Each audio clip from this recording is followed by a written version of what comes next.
All right, thank you guys very much. I'm like a rapper up here with this microphone. I want to cup it.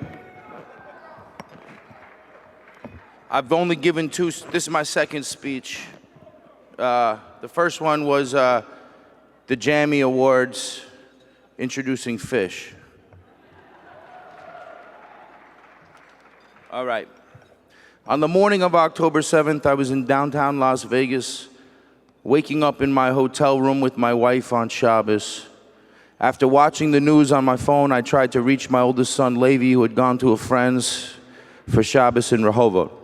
Realizing he wouldn't text me on Shabbos, I got dressed, went for a walk to make my way over to sound check. The stage was set up, the dressing rooms were labeled, and I found mine and sat down. Feeling completely out of place at a reggae festival in Las Vegas just after the worst attack on Jews since I've been alive, I immediately thought, well, who else is going through the same thing? I remembered my friend's band was headlining the festival, so I texted him. No response. Weird. I then hit up his manager, who I know very closely, and again, nothing. Finally, I saw his stage manager and told him I was looking for him to see how he was and if we could meet up and sing Jerusalem or make a statement or something together.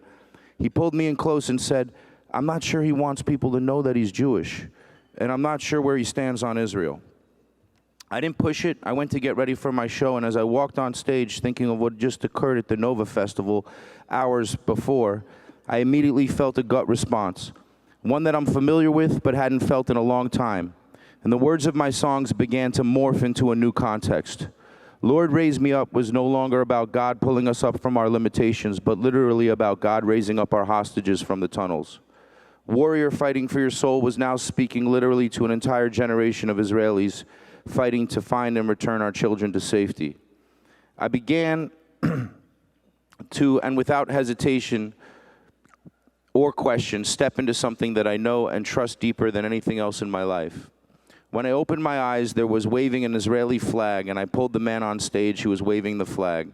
It was the same feeling of the one that I had on stage 10 years ago when the BDS protested me at a festival in Spain. A certain spark or fire that ignited as I ran onto stage, being blocked by hundreds of protesters displaying signs of Jew hate at me. There is a holy fire that burns, an Eish Tamid that burns forever.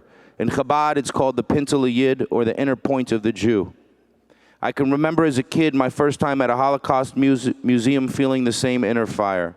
The most basic thing, the place of destruction, pain, suffering of my people, my brothers and sisters. But this one had survived. A fire that many had tried to stomp out had miraculously survived as a testament to the Jewish people, my people.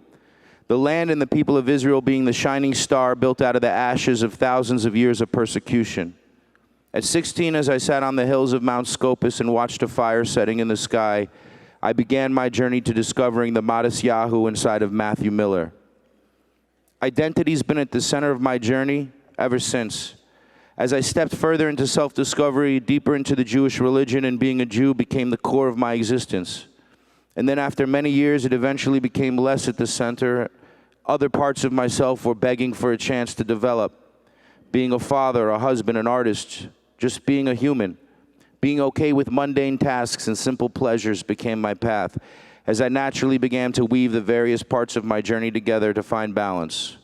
My love for Israel and Judaism was always there, but burning at a lower flame. Less time spent on questions about existence and identity, and more time spent on being present in my life and with the people around me. After October 7th, I believe there's a paradigm shift, and all of that changes. I was immediately forced to ask myself the question of what it means to be Jewish again, and how important it is to be, unable to ignore it. Sent back onto the journey. What does it mean to be a Jew now after October 7th? Prior, the main division, seemingly religion. But it would seem that we elevated above that in our need to find each other, the real ones, not the mixed multitudes who came along for the ride, but the ones who know who they are and where they come from. The ones for whom the attack on October 7th felt like an attack on their own families. Jews who have enough understanding of our traditions, culture, religion, and history to know that the time of the scared Jew passed when we received our homeland many years ago. And now we are forced again to look inward, to ask ourselves, what does it mean to be a Jew?